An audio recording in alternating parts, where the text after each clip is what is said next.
Hey, Nerf Herder, I'm Addy Thomas. I am Ben Milton. Thanks for joining us for another episode of Certain Point of View. We are going to be, well, we have guests today, but before we get to that, we just want to remind you that you can listen to other podcasts that are part of the Certain Point of View family, including Another Pass with Case Aiken.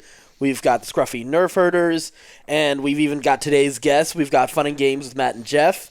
And we've also got Reignite with Matt and MJ. All of those you can find on our website at certainpov.com. And while you're there, be sure to rate, review, and subscribe to all of those shows. We'd really appreciate those reviews. We really appreciate those subscriptions. It'll really help us grow this audience so that we can do more things with Certain Point of View. We can do more things, including streams.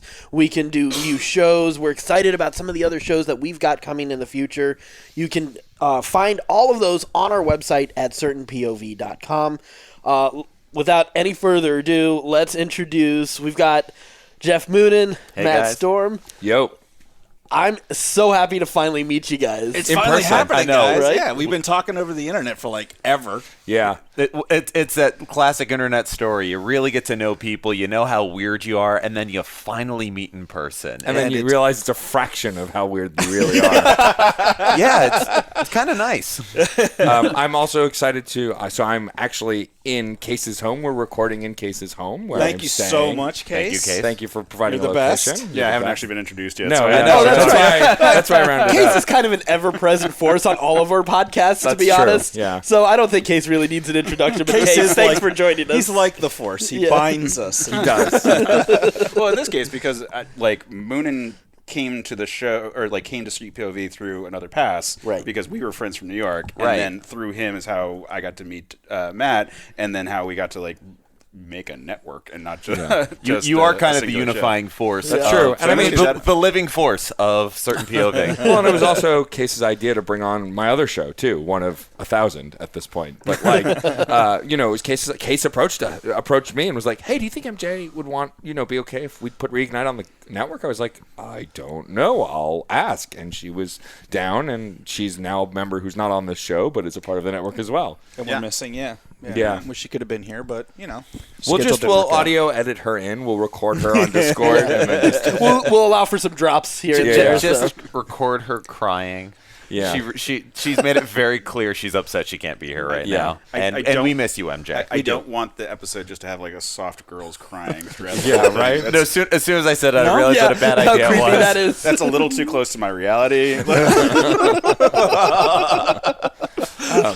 Well, we should talk a little bit about why me and Jeff are here. I mean, one of the many reasons besides seeing you guys, but Yeah. you're not the reason we came here. Right? No. Yeah, well, it was funny because... It's the reason we're in Case's house. Right. Well, I saw on Facebook that both, Matt and Jeff, I saw you guys were interested in coming down for Magfest, and I was like, wait, if you guys are going to be down here, we should all get together. Yeah. So we're going to be within 40 minutes of each other. Right. We should probably see each other. Well, Yeah. Magfest is something I've wanted to go to for a while because I have a lot of friends in the indie rock and indie rap community, and they always have a big presence at Magfest, and they've have for many years. So I was really... Once it became viable that I would have a place to stay and that I could see you guys, I was like, oh, I should actually definitely do this, which was really exciting. Yeah, and for those who don't know, Magfest stands for Music and Games Festival. It didn't always stand for that, but that's what it's all about now. It is a gaming convention music festival of nerds of all shapes, sizes, stripes, styles, and syllables. And yeah, it's a wonderful thing that happens at the Gaylord National Convention Hall and Hotel in National Harbor. And they are on their 12 years? Something like that. Something like they that. stopped numbering them, so I can't keep track. Yeah, exactly. That's usually how I go Yeah. for these things. But no, but it is, and much like Matt, it's something I've wanted to attend for a very long time. Music and games are kind of most of my existence. So, Same. yeah, and it's been great to... Was this your first one? Yes. I actually got to me. check out about 3 hours of a Sunday of Magfest a couple of years ago. I was in town working a show, and I realized I was going to be driving back up on Sunday, but it was the same weekend. And I think I got a pass from somebody, or I was able to just get in because it was Sunday. Yeah, and my first experience at Magfest was going on a Sunday, and they were like, "Are you sure? We're not going to charge you. It's Yeah, it's exactly. too late for that." So I got the the trial, the 30-day trial of Magfest. I got to see the 30 minutes trial of it. version? Yeah, The demo version? The demo version, and then if I wanted to go back, I had to pay. So 3 years later, here we are. yeah, pretty much. Those damn freemium festivals. You joke, but they're Microtransaction, coming. everything, man. Oh man. Yeah, I've been like eyeing Magfest from afar for a long time because also in my brain for some reason I thought it didn't happen so close to New York. For whatever reason, I didn't think it was a. Well, they have multiple ones, right? They do, but this is the main. This is the big one. And it's also the closest to New York City. I think they Right. do Mag West now. Yeah, that's. I know pretty there's one new. in the south. Well, but they do. It's mostly in this area. It's mostly this is DC and Virginia. That's their so. flagship thing. Yeah. I think it originally stood for Mid-Atlantic Gaming Festival. Oh. That makes sense. And Yeah. I was reading all of the placards. I read the literature, and because the guests that they invited in the first few years were mostly music artists. It was Right. like, all right, I guess it's music and games. Hey, that works. All right, let's go for that. Yeah, And to be clear, it's not MAGAfest, which a lot of people on Twitter have been like, "What the fuck is this hashtag?" yeah. That's a different convention that none of us want to go to. I don't know. I'd go just for the laughs. Yeah, I know you would. You are definitely the most sadistic out of all of us, I would say, easily.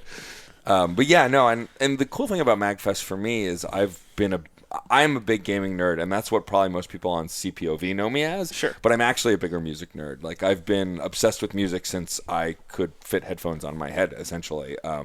My dad has over 1,000 vinyl records, and or more by now, and has collected since I was a kid.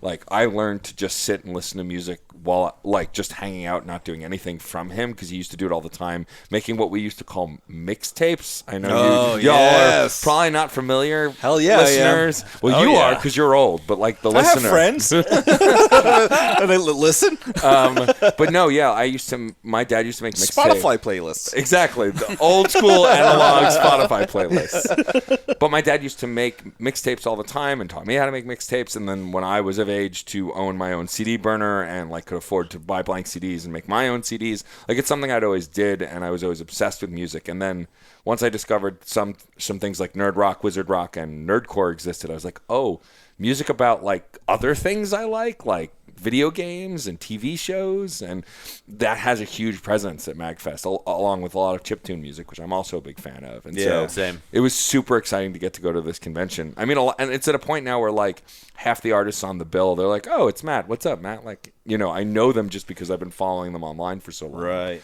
And so it's cool to be able to actually see them in meat space, as I put it, and get to see their acts live. And there's a ton of it. Like, I couldn't even see every band I wanted to see because there's just so much stuff going on at once at this con. I was blown away how big it was.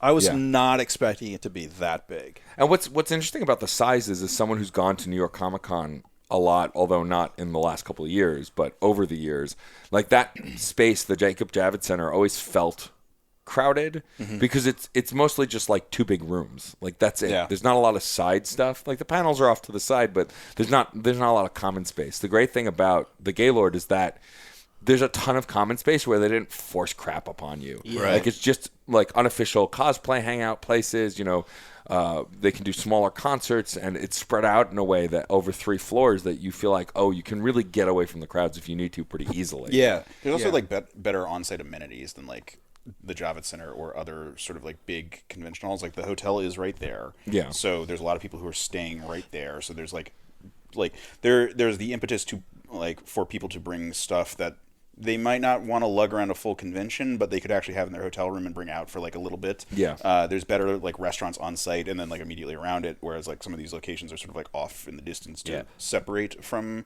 like larger urban areas. Like in this case, it's like a small community, like intentionally for conventions and for stuff like that. So it's a much more comfortable place to be, even beyond just like the convention side of it, than some of these. You're other right. ones. It's very accommodating. Well, yeah, as of when we're recording, it was the Saturday of the con, and usually Saturdays are the worst day of a con because it's when everybody's off. typically, not everyone, but a lot of people work 9 to 5 jobs. And so when a con starts on a Thursday and Friday are fairly low key because people aren't going to go after work. Although Magfest, it should be said, is a 24-hour con. Like, literally, there's stuff going on. Well, they make a big point to be like, it's a festival, not a con. Right. And, Because it just don't stop. Well, yeah, and it's a little more open. Like, like coming in and out isn't quite as restrictive as some of the like Yeah, conventions. there's plenty of things going on that I at one point just stopped and realized there is so much you can do here without ever actually having bought a ticket, badge. a badge. Yeah, like, you could get a ton out of it. You need a badge to get into some of the gaming rooms, onto the vendor floor, and to go to the panels. And that's it. But That's there it, are people performing music in the hallways, and some of it is just folks jamming. Yeah. Some of it are actual groups that came that, like, here's a little performance spot they do. There was a big stage where they had Rocksmith up on a projection screen, and so people singing and playing. And then about 15 feet from that, on Friday, they were blasting dance music. Yes. Yeah. Like Yes, they were doing that anime this afternoon, dubstep too. mixes that were just going hard. Yeah, there was some rave stuff going on that I'm like, I'm not used to seeing this indoors. and it was Or sober. and Still not used to seeing. and going there during the day, I'm used to going to a lot of different nerd conventions, and they feel like conventional nerd conventions. Yeah. And then there came a certain point where we're wandering around and there's still stuff we wanted to see. There's still things going on. And I was just looking around going, oh no, this is a music festival now. Yeah. Like, there is a definite when the lights go out or when the sun goes down, and it kind of changes over a bit. Definitely a lot more concerts happen then. And maybe it's also because, people can kind of bring their attire out from the hotel room, or I'm sure there's a bunch of folks that only go after hours or after at night. Yeah. I mean, So- there's programming all through the night. There was definitely music going on late into the night the whole time. But there was like the big open like Mega Man-a-thon that was just going nonstop. So much so that when I was looking up the schedule, I was like, why is there only Mega Man stuff? Oh, I'm in the AM. Oh God, there's stuff at 3 fucking AM. 4 in the morning. Yeah. Yes, my wife and I Like downloaded official the stuff because yeah. like after parties are a common thing, and there's Yeah. definitely after parties going on for this. But like there's like legitimate programming that's attached to it. So like you don't have to know anyone to like roll in, and there's like stuff to do. Oh Well, yeah. What's really cool about that too is like as of when we're recording, last night I saw a bunch of my friends perform in a jam space, and I think it was 6 or 7 artists, but it was off to the side, not near the main entrance. So if you didn't have a badge, you could have still just checked it out, walked in. And so I think that's really neat for like locals who I knew who are performing, just could say to their friends, "Hey, I know you don't have the money to go to the festival, but you can come see my show." I'm still going to be playing. Yeah, and I Yeah. think that's really neat that you can just kind of turn up. Also, it's this convention, this first Magfest is special for me because I also got to meet a lot of people who I'd never met before in person that I'd known for a long time besides the two of you guys. There's a comedy musician named Insane Ian who's been a guest on my show on Autographs and who I've been friends with for a while. He's a parody artist. Think Weird Al, but, not as famous, which he would say as well. And like we've been friends for a long time on the internet. And then last night he was hosting that concert I went to. He was the MC, and we got to hang out in person and chat and catch up. And it was like we're old friends. Yeah. Because we'd just been hanging out so much. And that was kind of a really neat feeling. And I get a sense that this festival can do that. Because again, you're really only restricted from the floor and seeing like the indie games and the arcade without a pass. Right. Which is pretty neat. Yeah. Now, the indie games and the arcade were pretty impressive. Well, yeah, like I remember seeing them set that shit up, and like they have cranes and like and tons of forklifts and these giant arcade cabinets, and also, so for me personally, and I don't know if the experience is the same for you guys for arcade cabinets, but a lot of them are kind of gone. I never see them anywhere anymore. Right. Yeah, it's hard to find an Walking arcade. through Yeah. their arcade, like they had everything. Everything. Like, Yes. I don't think I could think of a game that they didn't have. Yeah, well, and there was also like a desk with like where you could check out games to try on systems. Though. Yeah. Yeah, that whole So console like room. for the most part, people just like play what's already in. But like if you're really curious, there's like tons available on top of that. Yeah, there's a console room on one side, an arcade on the other, and then still 2 whole other rooms. The indie developers area where all of the indie developers are showcasing their stuff, and then the show vendors. floor, vendors, which Yeah. there's Coming to a con with not a lot of spending money, finger quotes, is a nightmare. Yes. Just like, especially as a podcaster and someone who wants to meet everybody and like talk to people and learn about And their there's so stuff. many great things out there too. Yeah, there is. It was funny when on the first day I was with Geoff and his lovely wife, and like the first table we went to, Sarah bought something because it was really great and really awesome. And I was like, this is pretty typical for a con, I suppose. Like, oh, a cool thing. All right, I'll buy it. Oh, man, there are more cool things. Next table has cool things too. And not even just the stuff they sell, the variety of panels that were going on, because it is both music and gaming as well as Like the nerd space in between all of that. Yeah, it is, Yeah. and there's a lot of nerd Yeah. space there. So there were some wonderful panels. I went to a couple today that were just all about music. It didn't necessarily have to do with video game music. It used video game music as the like avenue for it, but I went to a panel about orchestration and arranging music. I went to one about more advanced music harmony. Yeah, and there are a ton of panels just kind of on a general like educational level. There was too. there was a Steven Universe panel that was just talking about the effect that show has had for television, for people, for like storytelling. Hey, there are Steven Universe video games. So No, you know, there relevant. are, and Steven Universe is also very much about music. That's true. Yeah. Can I just cite one thing that I think sort of gives the tone for the crowd that's there? They have to put up signs that say, because it's a big open area hotel area, and there's plenty of people who theoretically aren't at the con, no Colossus yelling. And they have a picture of the animated Colossus from the X-Men game, like the 6-person arcade cabinet, because that's a thing there. Like, Yeah, there it is. it's a community of there's deep cut cosplay. There's some like Really deep cut. There's Yes. really elaborate cosplay, like the Snorlax, which was there this weekend, but also I saw last year. Like amazing stuff that's going on. There's like really sort of avant-garde ones, or rather like abstractions. Like there was a really cool Scyther from Pokemon. Yeah. That was done as sort of like this like warrior, like queen, like Amazon kind of thing. And then we also saw like a perfect like walk around puppet version of one. Yeah. Like the vibe of this festival is very communal, and it's just this this general love of nerdery. And again, people are there for whatever percentage of whatever facet of it they want to enjoy. You're as likely to see somebody carrying around a lightsaber as a trombone. That's true. Yeah. Or both. Or both. Or both. Yeah, or a lightsaber trombone. Right? No. If you want to make lightsaber noises, you need a tuba. That's true. Yeah, that's true.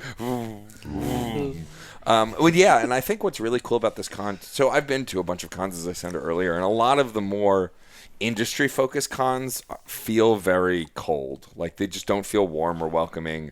People are there to do business, and that's it. But this Or promote properties. properties. But this is the second con I've gone to in a short amount of time where I felt the love in the space, and it just made you want to hang out and stay there longer. I went to... For those who don't know, I have another podcast that I do called Autographs, which is an interview series, but also I was lucky enough to be on a Doctor Who panel last year that I recorded at FlameCon 2018. And FlameCon was the first con I'd been to in a long time where I'm walking around and there's never like this negative feeling of like I'm in someone's way or people are being really shitty or shoving, or like it just felt good. And I got that at Magfest also, walking the floor. Even in tight spaces, no one's shoving, nobody's being rude. Like, there's this sense of community and love in that space, which is really neat to me. I've noticed that about the cons here in the DC area. Like, because Magfest, Awesome Con, and then All Star. And all three of those, like, it's been really friendly. They're all, like, kind of newer cons. And I think that's the nature of... I mean, obviously, New York Comic Con is a whole different. And I think we've been screwed over by New York Comic Con in Yeah. terms of our perception of what a fan convention is. That's Yeah, true. because if you look at just that, and then like San Diego, like we're Right. talking about like the two biggest ones And- that are the most industry focused on, or rather most promotional focused on, like industry sponsoring in that regard. Whereas in this case, it's all fans talking about stuff they love, which is like the root nature of these types of conventions. Yeah, these are the fanzines, while San Diego, New York Comic Con are Rolling Stone. Yeah, Right. Yeah, I liked it. I had a really good time. I thought, well, Addy, you and Matt went to a streaming one. And Yeah. Geoff, Oh, yeah, shoot, yeah, I went Oh, to, and Jeff yeah. was there too. Okay, yeah, because Matt, you and I are going to do some Star Wars streaming in a little bit. Yeah, in a couple weeks. a little bit. In a couple weeks, we're going to start doing. So the funny thing about streaming so we're talking about the Old Republic, which is BioWare's MMO. Some might argue their failed MMO, though it's still going. But it's one of the best storytelling MMOs that I've played, and so I think it was Ben and Addy I was talking to one day when I was still playing WoW for a little bit with you guys, and I was like, oh, I miss playing Star Wars, and you both were like, oh, we should play, and super game about it. So then I went back to friends of mine that I've known since I was younger, my friend Brian and Joe, who I played originally with, and I casually mentioned that, and my friend Brian, who's a random gnome in our Discord server, was like, really? And just instantly ready, because we loved that game is so much fun. And so then of course he told our friend Mike and a few other friends, our friend Errol, and so now we've got this huge group of people who've all made characters and re-downloaded the game, and so we're going to stream it. But the streaming panel, to go back to that, what was really interesting about the presenters on that panel is none of them were like they weren't Ninja. They weren't some of these giant, they have a following of 200 or 300 people, and they get between 40 and 60 views, they said, on a good day. And one of them's a partner. And Right, and the numbers were really attainable. And so I asked a question at the panel, wondering, because I had been struggling, as you guys know, but the listeners may not. I've been trying to stream, but it's been inconsistent, because every time I go to stream, I get overwhelmed or anxious, or I just don't want to do it. I feel like it's not fun. And so I brought that up at this panel and asked them if they ever felt that way, and they all laughed, and they're like, every day. But the reality is, it's your stream. You don't want to play the game you said you were going to play? Then talk to your viewers. Chat with them about why you're not playing, or play something else. Right.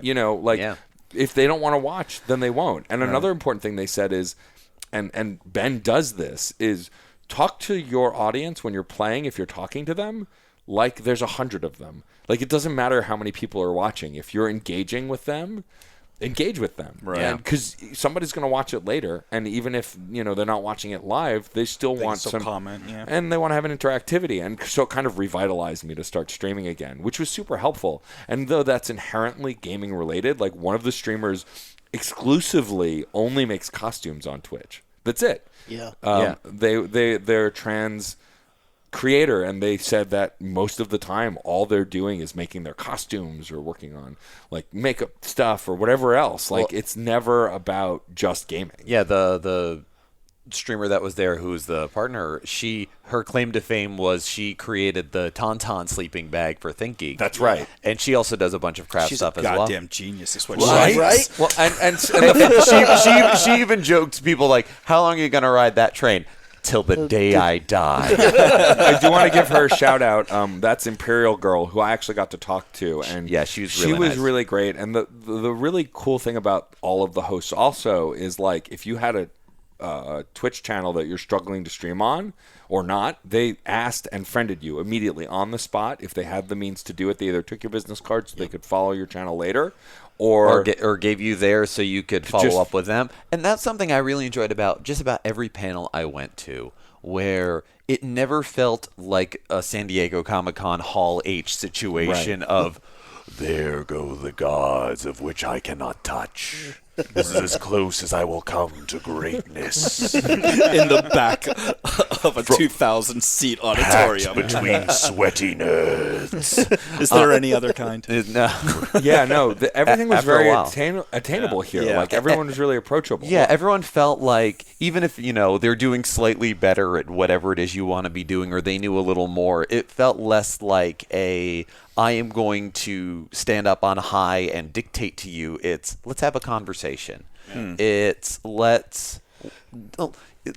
every panel I went to, everyone was excited for the Q&A portion. Right. They wanted to hear from the audience. Everybody wanted to connect. And the perspective was, let me tell you how I do what I do so you can do it and maybe even get better than me at it. There was no shame or no slight this is my thing and you can learn, but I'm the best. It was always, here's what I do. See if you can do it better. Go do it and come back to me and tell me how you did it. Be emboldened to go forth and do your thing. Yeah.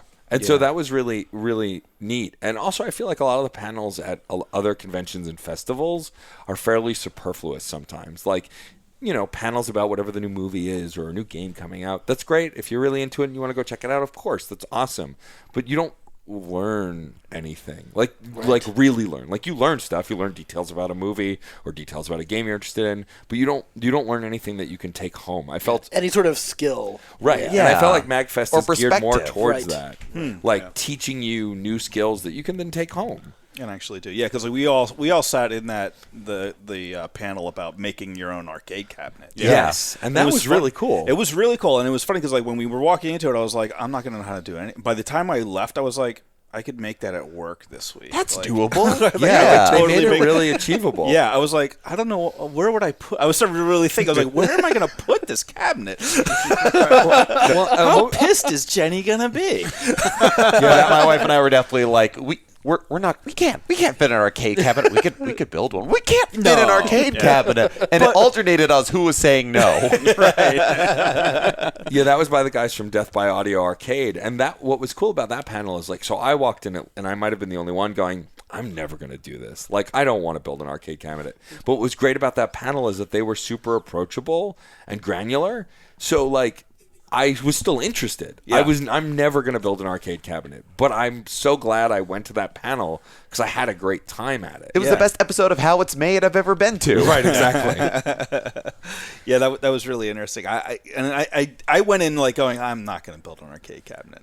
But He I was walked out and I was like, I could do this. You catch that enthusiasm. maybe I could sell some. Yeah, that cocktail table is coming. Yeah, right. right? And then you realize it's just there's not one way to build these. You just need a couple of key components, download some plans, and Yahtzee. yeah, pretty much. So what I'm hearing is we're eventually going to be making a CPOV arcade cabinet I'm that already just trying has to figure out the AVGN style video game inspired by our network. right, or just have an arcade cabinet. 2019. Right. An arcade cabinet at Case's house that has every Star Wars game ever on it. I'm in. Let's make that Well, happen. because what I'm picking up here is after, if you guys are going to be streaming Star Wars: The Old Republic, it's up to me to stream all the old Star Wars games. Yes. Well, there was that I humble know. bundle that I downloaded everything on. So Yes, exactly. we could do I've been that. thinking of doing that myself as well, since I have the Steam collection of Yeah. everything, Yeah. all the old was an X-wing versus TIE Fighter, and I played X-Wing so much when I was Right? a kid. I never did TIE Fighter because we didn't have it, but Yeah. X-Wing, Yeah, for me it was more the Super Nintendo games. I played a lot as a kid, and actually my favorite stuff by LucasArts weren't even Star Wars games. point and click adventure games. Oh, they were so good. Full Throttle and Day of the Tentacle. Sam and Max hit the road. Oh, I loved Sam and Max. That Yeah. was such a fun game. Yes, that was a source of that's where a lot of my humor came from for a long time when I was a It kid. shows. And yes, Yes, when you were a kid. it's still no. That's Wait, we're adults now? that's where it started. Yeah, Sam and Max were fantastic. That was a fun game. We're definitely when we open up the CPOV studios and we get our own Yeah. permanent space. There's a good Arcade chance that cabinets, there's yeah. going to be some Yeah. arcade cabinets. I mean, and I like this. we're on this sort of train right now of some of the big things we want to do with certain point of view. We'll stay on that for a moment because I'm looking forward to when we can do not just panels at cons, but also do live podcasts Yeah. and do Yeah. different live shows. Outside Successfully. of yes, I know we have done a panel and it did not go particularly well. To do a panel and be allowed to come back. we got asked to come Yeah, back. we've been asked to come Okay, back, but yeah, that's fair. We chose, I'm we surprised, chose not to. We chose for our own sanity not to. Sometimes the high road. right. Well, yeah, no, I like that idea too because now that I've had some experience doing panels on my own, and I'm going to have, for those who don't know, Reignite is going to be live at Dark Side of the Con 3 in wow. March, and we're doing a panel. Where's Dark Side of the Con going to be? It's in New Jersey. Okay. I don't remember exactly where in New Jersey, but you can. I assume we can find Yeah. information about it on your website. On our, it's on our Facebook. They have their own Facebook. If you just look up Dark Side of the Con, you can find all the info. But me and MJ are going to do a panel, not on Mass Effect because Mass Effect isn't gothic, finger quotes. We're going to do actually a panel on vampires. Okay. And we're going to do a panel Skyrim is one of the biggest games to come out the year it came out and has been pervasive since.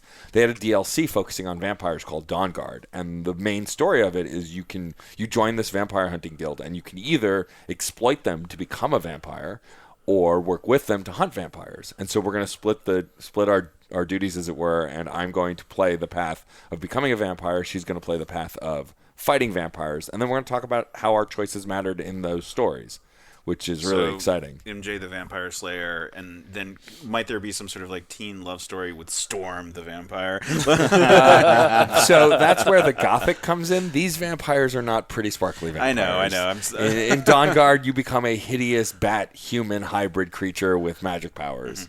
Like, there's no sparkly vampires here. But we're also then, of course, going to talk about some of our favorite vampire games. Like, I love Symphony of the Night, Castlevania Symphony of the Night. It's probably one of the best 2D side-scrolling Metroidvania games. That pretty much gave the namesake. I think that's kind of an unpopular opinion, Matt. Yeah, I know, right? You're going to need some pushback. I am. But that said, like, I'm going to be getting a lot more con experience in early 2019, and so I'd love to be able to like rechannel that towards the end of the year and next year for other cons to do live shows. Also because recording panels is a lot easier now than it used to be, because most of the time they can just jack right in. If you have an audio interface, they can usually just jack right into the computer, and you can record everything. That's how I recorded my FlameCon panel, and so I think it'd be really fun for all of us to be able to do stuff like that, and travel to do stuff like that, and also to be able to, in a small way, in the limited way that we're able to, but at least like be able to encourage other nerds to do podcast or something, some Absolutely. other whatever it may be. Yeah.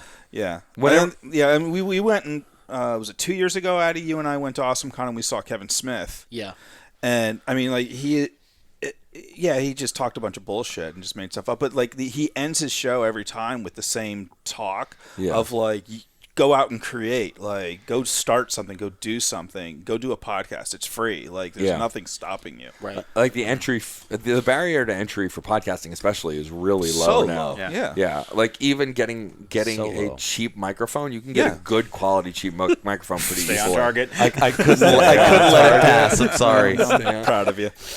I mean, will you mention it again? Should we take another pass? We're not doing the drink Waka. in this episode, are we? I'm already way ahead of you guys. That's true. Thanks for staying with us, Addy. How you feeling, buddy? We're proud of you. Since it's in my nature to try and keep things on track, I wanted to ask everybody what their experience of the con has been, positive, negative, what they did and didn't like. Like I'd start by saying, overall, my experience is positive. Like I've had a blast this weekend. Right. But I would say that a big negative for me is their direction and guidance to navigate the con is less than ideal. Yeah. Some of the signs and maps have been great, but what I really hate is a lot of the maps have been digital, and the resolution is awful. Like it's not an HD image. Yeah. I walked up to one, I was like, well, I can't read this. Yeah. Like it might as well be an abstraction, sort of giving you an idea. And part of it is that it's a very multi-floor labyrinthian area. It's a big map and everything's in small writing, and so I get that. But like the printed maps were way more useful. Yeah. But even then, there was still difficulty in reading some of those things. There was still some granularity and pixelation in what was printed out. And I thought I just had bad eyesight. Yeah, no, it was just well, then you and me both, Ben. You and me both. And like, I get it. It's a hotel. You can't have just signs everywhere for a convention that might not be everything at the hotel. Like, Right. That's understandable. But also, this is a convention that they don't do like a printed guidebook. They don't do a program or anything like that. If this is one of their big prints, like that's something that. No, and whether it can be fixed or not, I agree. That's probably my one big negative. But I think a lot of that has to do with this particular hotel, because this is my first time at that one. Yeah. And this has a particularly confusing layout. Right. Like just when we're talking about where you are in the atrium can be confusing. You Well, know? and also- like when we're using the gazebo as like a landmark, and yes, there's a proper gazebo, but there's also a structure that looks very similar to the gazebo. Right. That if you weren't really paying attention and you just kind of were trying to remember where like a thing like that was, very easy to walk to the wrong floor. very gazebo-ish, yeah. yeah. Yeah, I think that and I've been to cons where I've gotten lost, and I think it's it was a huge positive that the layout was spread out so far because it kept it from getting overcrowded. Yeah. But just the same, like trying to find a panel room Was is very much a needle Right, in a because at haystack. the end of the day, you are like, "Hey, we're in panel room 5," and Addy are wandering around with all the other There's panels. only 4 panel rooms. No, Like, I ran son of into a that bitch. same problem. It was a pigs 1, 3, and 4 problem, and it was absolutely like okay, no, I know this is the panels hallway. I've gone to panels 4, I've this gone is to panels 2. Yeah. Where the fuck is panels 5? Yeah. And I look at the map and it's like, okay, it's up a set of stairs, but it looks like it's over on the other side of the atrium. So I go over there and there's no stairs going up. There's only rooms over there, and I'm like, it can't possibly be this. And I almost had a panic attack until I finally was like, there are stairs over there. If it's not panels 5, I'm going to lie down on the carpet and scream.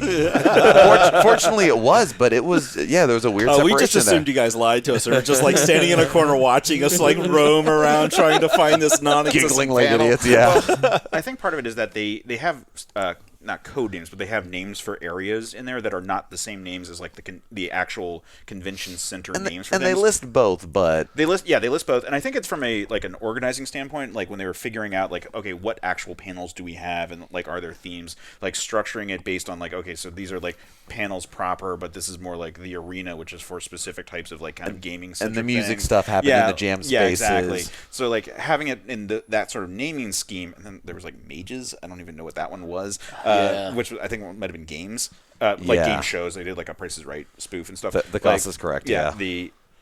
So they did that for like them planning, not knowing what spaces were going to be what, and so that they could tell people like, okay, you're going to be at this area, well before actually deciding on which specific room. Because if That it was could just be the it, yeah. names of the stuff there, you could very clearly have it in like Chesapeake room this way, and here's a sub list of the type of things that are going on there, like gaming, like board games, like RPG free room, like. And they had a little bit Pathfinder of that. Adventures League. Yeah.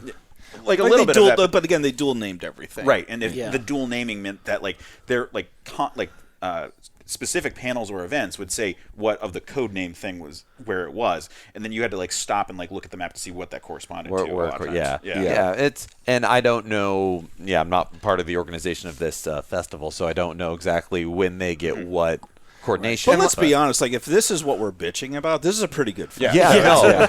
Like, This is a pretty good please con. take away from this. We had a great time this weekend. Yeah, it's a pretty low bar if that's the because back of like that. Yeah, that I was confused twice about where I was supposed I to go. really It's just not wanted that to get to all of these great things, and I was having trouble getting to Right, them. it kept me from those things. Well, and that's the best part about it, though, because like we were talking about the arcade or the arcade cabinet assembly earlier, and like how we were having trouble finding specific panels, but those panels were always accessible. Like the arcade one was probably the most packed one I went into, and like there was people standing, but more of that was because like they got there once it had already started, so people weren't going to like slide in and like pack in quite as tight as it could have been. Yeah. Like there was no panel I went to where you couldn't see it, and those guys, like there was only like a handful of people standing up in the back. It wasn't like some of those where like if you are in the back, you're like 3 deep behind people standing and then the actual seats.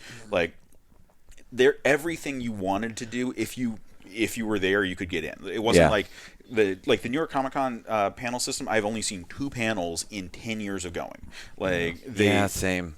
Like it's just impossible. You have to devote so much time and energy. Yeah, and this can be like, I want to go see this thing right now. Cool, I'm going to go dip out of this now that it's like almost done, but I really want to catch this other panel. And you could run out and go and still make it. Like you didn't have to wait in line for everything. And there were a couple of panels that did seem like they were going to fill up in a sense, but they always seemed to have staff there that was able to be like, all right, everyone, no, please fill every seat. Let's get some, like, they ushered, they Can we talk about the guided. staff for a second? Because I love that they were participants. Like, Yes. Yes. They were, so it's like a lot of volunteers. I had friends who were volunteering more on the load in, load out side of things, and they give incentives to like do so, which is cool. And so, but they're all like, a lot of them are cosplaying, a lot of them are like in outfits, like they're clearly all having fun. Some are wearing like those like light up masks to like prevent them from getting like convention cough. And half the time, once everyone was in a space or whatever else, like I'd see them like sit up towards the sides and they'd get involved in the Q&A and like, it wasn't, staff or security. It's just like, oh, get these nerds out of here. Like everyone was a part of it. And there was never a moment when I spoke to a staffer and asked a question that they were like, oh, what? Like they were always, which I very much could be if I were in their shoes, but they weren't. Like, they were always eager. They wanted to help. They provided information. I asked somebody where a map was standing like 3 feet from a map, and they didn't go, you idiot, it's there. They went, oh, it's right there. And I went, oh, thank you. Like, Yeah, I don't know what shift structure they've got them on, but stick with it. yeah. I when I first arrived, Matt, you and I had parked, and I came in from a side I hadn't come in before. Right. Because so even though I'd been there a couple of times, I had registered only once at each of these, and I was like turned around, and so I like went to the info desk, and I was like, registration, knowing fully well that probably like 1,000 people have asked that. Of course. And they were like, it's like, oh, it's right down this way. I'm like, I am sorry. And they're like, no, you're totally fine. This is great. This is why we're here. And it was so positive for even like when you're asking that same question that a billion people have asked. Right. Yeah. So not only was like the Magfest staff great, but also like the Gaylord staff was great Yeah. too. Yeah, they no, were they all were. there too. Yeah. all Making of that money. Yeah, they were. I mean, Yeah, they were. They had nothing to complain about.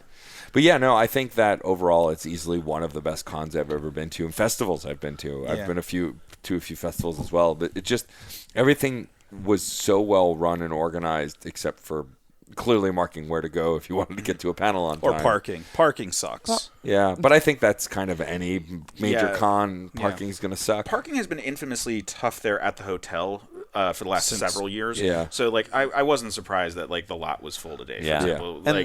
And there's a ton of parking lots right in the area, and the valet was perfectly fine. Like and there's even more options beyond that. Like there's shuttles running from off-site locations like the MGM, which is nearby, or from like Alexandria.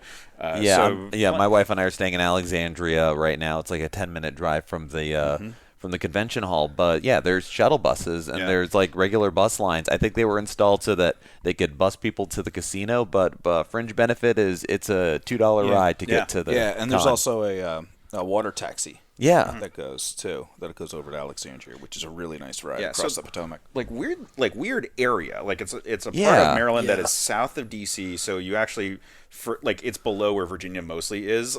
Yeah. So like you forget that it's there, and it's been built up recently, and it's like kind of impressive to see that it's as accommodating as it is. Yeah. It's a good design. Yeah. Really good design. And a great place to which have is a rare convention. in the DC area. I so- know. Oh my Yeah, God, I can't get over it. we screw everything up here. I mean, in his government. So it's it's what they do. It's a great con. I was impressed by. I said it before about how big it was. I wasn't expecting it to be as big. I was expecting like the main floor, like where the arcades were and the expo and stuff like that, like that floor, and then maybe like a couple smaller rooms for panels and stuff. But like to have it on all 4 floors of the convention and full, like there was people everywhere. It wasn't overwhelming, but it was full. Like there was people everywhere, and it was impressive. The arcade room got a little crowded at times. Oh yeah. Yeah. but that's also because like people are trying to get to play their favorite game. Yeah, Because, when like, was the everything last time I like got to play Gauntlet. Like, I right. mean, Or Punch Out in the arcades. Right. Asteroids. I mean, I was watching Case play Asteroids, and I was just like, "Oh, this is great! Yeah. Like, this is amazing! Like, just to see all those games in an arcade setting." Oh yeah, they had Star Wars Trilogy arcade, Yes. and they had the seat for it and everything. Yeah. Well, that was my only disappointment when I finally got on it this morning. Apparently, the joystick wasn't working. It was just leaning to the right the entire game. I haven't played that game since Disney Quest was a thing. Oh, I thought that's how that always was. Like, because the arcade I went to when I was a kid, like it was always Always on the right. cockeyed. It just was always cockeyed. No, I remember being able to like it was a good joystick. Yeah. It was a fun game. Yeah. We were rough on our games back in the day. Well, Rough on Games actually was a thing for a lot of the stuff there. Like a lot of the arcade cabinets had like There was a broken. couple of them I didn't get to there were a play. few that were annoying where Time it's like Cop we couldn't play. yeah, but there were like some that were like rough because like there was like Ninja Turtle ones where like one of the controllers was broken, but inevitably whenever anyone was playing, someone would try to like get in before someone could be like, no, it's broken, and then they'd be stuck having to like let that character die for them to move on. Yeah, there was a point where Case, Sarah, and I found that the Turtles arcade game was completely open. Yeah. It was the first level. All the turtles were up. I'm sorry, Matt. We didn't call you and let That's you fine. know. I think you were at a concert. I think so. But we get on there and we're like, oh yeah, this is great. And yeah, sure enough, Leonardo can't move down. Yep, I experienced. And we couldn't get him killed I mean, we fast can consider enough. that a character flaw too. See, if I were Can't there, turn I left. could have told you because on the first night when the arcade opened, He I went. broke the joystick. No, I didn't. You sabotaged it? How? I walked up to play. Like my favorite thing about 4-player arcades is just rolling up and joining somebody and playing. And Oh, so yeah, new friends. Two guys Playing were as Dazzler. two guys. Nobody plays as Dazzler. Two guys were playing, and so I jumped in on Raphael, who's my favorite anyway. And we're on the second stage. If you're familiar with the Turtles 2 arcade game, on the second stage you're going horizontally for a while, but then you have to go down the street. Yep. And we Yep. got to that Yep. point. And the guy next to us was like, "Oh, guys, I can't help you. I can't move down." And we're like, "What?" He's like, "Yeah, we're stuck." And they had gotten they went nuts on the credits to get 65 lives. And so I was like, "Well, I guess we're not playing anymore because I'm not going to wait for you to die 65 times before." You can't even. It happened to us where that same situation occurred, but we had accidentally killed all the enemies. So So, Foot the Clan game was- couldn't was even. just done. Yeah. Like, we, had game to, over. we had to walk away. But again, these are minor grapes, I think, on the Yeah, scale of yeah. what we Yeah, enjoyed absolutely. about I the mean, I game. had to deal with that crap when I would go to an arcade as a kid. Like, none of that is Magfest. And they don't make you put a quarter in. To do Yeah, this. Right, exactly. This. You can walk away and not feeling like you wasted your money because you didn't pay anything. Excuse me, this free game isn't giving me what I want. Yeah, please fix this. That's the internet culture as a whole. The only other gripe that I had, and it's, again, these are so minor, like I'm really nitpicking here, is that you had to buy the 3-day pass. Yeah, there were no single day passes. Yes. Yeah, that. But it wasn't that expensive. Like, Yeah, it was a pretty. It wasn't outrageous. compared to any convention I've been to. The pass was $75, $85 if you bought it late. Right. Like And it's nice that we're in a position where that's not a lot of money for us. But Yeah. even compared to most bigger conventions, or even True. any other convention of this size, it'd be $100 $150. today. Yeah. Yeah. yeah, like, $75 is the Sunday pass. Right, exactly. So the fact that think of it more in terms of it just happens to be this whole spread. Sure, it'd be nice to be more a la carte, but Yeah, You I feel, buy access. I feel like 3-day passes are a must, but an a la carte option is nice. Yeah. I don't believe in doing the other way, which is what New York Comic Con did last year, which was there were no Only- 3-day passes. Right, it was yeah. only individual days, which is for professional cosplayers, you are literally fucking them yeah, over. well, and because we do that all the time because I'm in a big cosplay group. Yeah. and it is super common for us to finally get through our digital line because they don't just let you buy when you log in initially. Yeah. And have Friday and Sunday open for our group, and then we'd have to wait till the standard the non pre-registered side Yeah. to try to get that Saturday in there, and otherwise it'd be would I travel up to New York for not being able to go the biggest day of it? I don't know. That's You have kind to of at least annoying. consider it. Yeah. Yeah. Well, especially as a cosplayer, it's very There's different that if risk you're is the bigger thing. because if you're a civilian and you're going just to kind of get through stuff, so Friday or Sunday's probably better. But as a cosplayer, the goal is to get stopped and take photos and Yeah. meet people. That's the that's the whole experience, point. yeah. And Saturday is the best day to do that because Yeah. there's so many people. And if you Yeah. can't get that day, it just screws everybody Well, over. and on top of that, because of when they go on sale, if you're doing a big cosplay group, you have to be far into your production of costumes by the time the tickets are actually on course. sale. Yeah. And so, what a threat that we had to deal with was, were we planning for costumes for 3 days? And if you didn't get 3 days, and all of a sudden, 50-ish% of the third day's costume was probably already done. Yeah. And if it wasn't, you're really far behind. So, if you couldn't, if everyone could commit to specific days, that was the only way it was going to play. yeah. Yeah. Yeah, and I think that again, the cost to get into this con made it Pretty low, understandable yeah. that they didn't do that. But yeah, I could see that.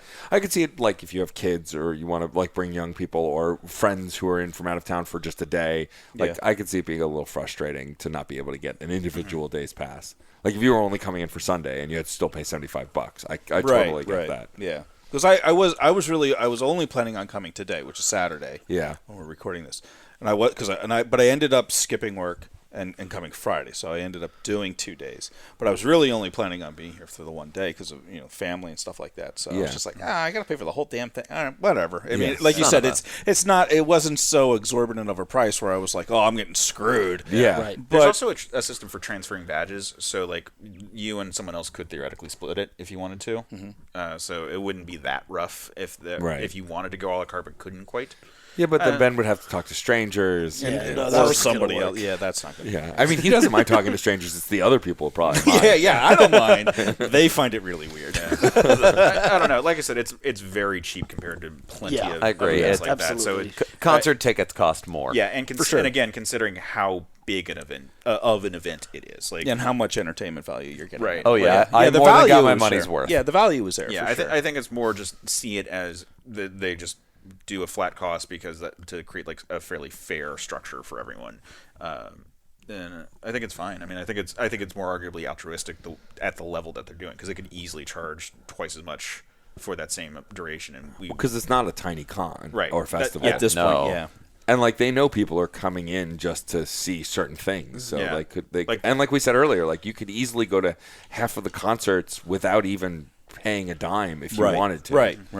like this is talked about in like YouTube circles, for example, as much as like VidCon for like it's a like the video game YouTube community, like they come here, and so like there's a lot of value for a lot of people. They know they're getting that attention that NYCC or San Diego is getting in the specific circle where like that cross section of nerd.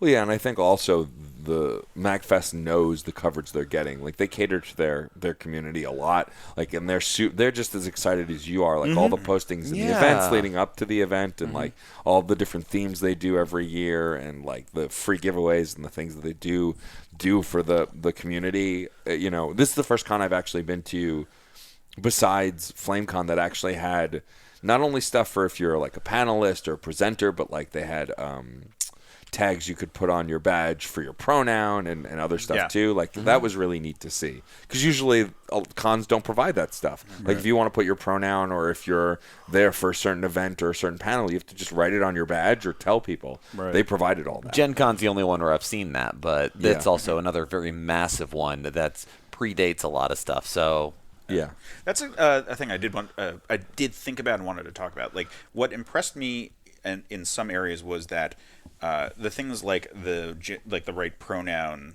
part indicated a desire to combat certain perceptions of video game culture. Yes. Like there's probably people who are annoyed by the option, but it wasn't forced on you either. Like it was a sticker you had to grab. Yeah, when you picked up your badge, it was right there. It was there, but they weren't making a big deal out of it. Like I didn't know it was like I didn't register that it was there when I actually.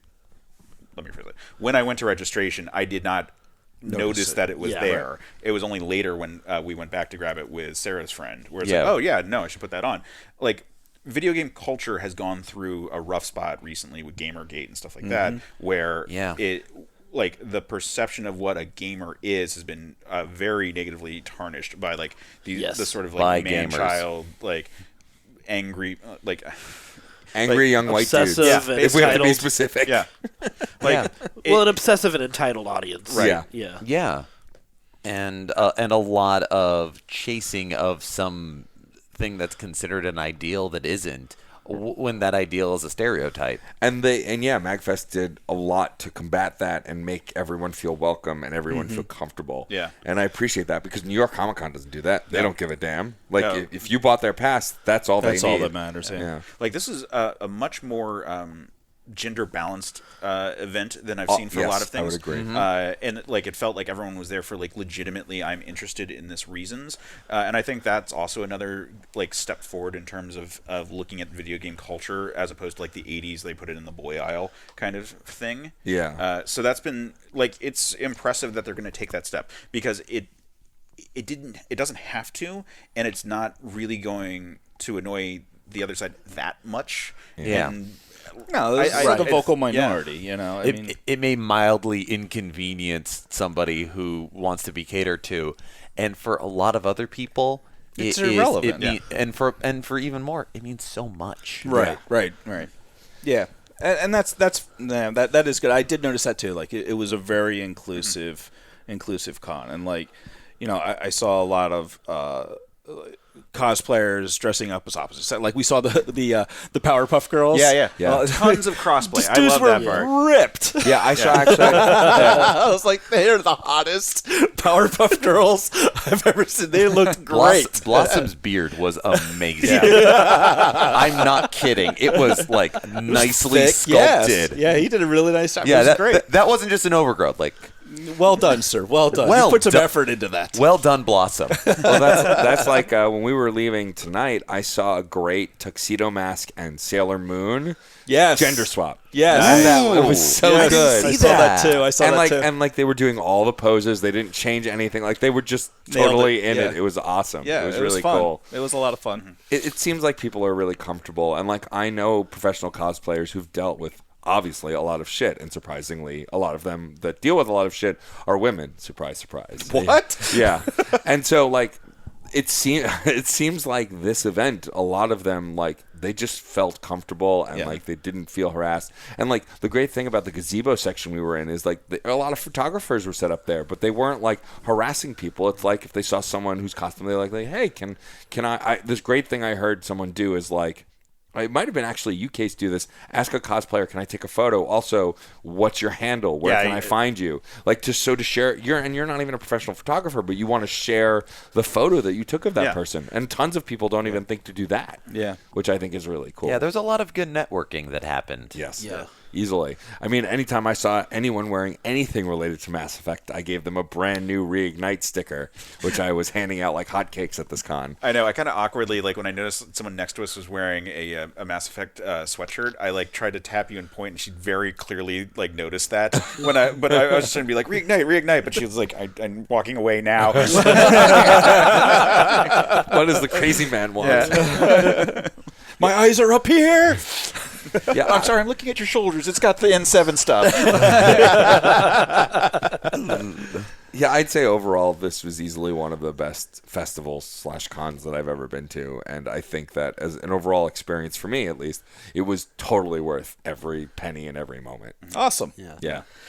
And I think as we go to more cons over the course of this year and in the future, what we'll do is actually we'll try to make a point of maybe throwing up a channel in our Discord server whenever we happen to be at a con, so people can hop in there like and an try to meet up appearances with panel. us. Yeah. Do connection stuff. I think that's a great idea. Yeah, that'll be a lot of Actually, fun. we should probably just start that soon because, like, with DJing and Yeah. stuff, like we could do like appearances in NYC, DC, like start like when we're doing that's those true, kind of yeah. things. I like that. Like, I mean, if they're at our Discord, like theoretically they want to actually like listen to us or see us or engage with us in some I way. mean, we'd love Or to hang dare out. us to do Yeah. weird things at conventions. Yeah. Like, Ask I am questions. very convincible.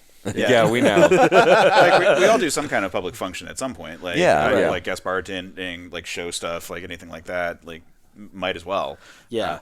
I think any kind of promotion the thing I like about our Discord is that it's very one-to-one, even though there are large group chats, like it feels a lot more personal. Yeah. The one thing I hate about modern social media is that besides the algorithm sucking, is it feels less personal.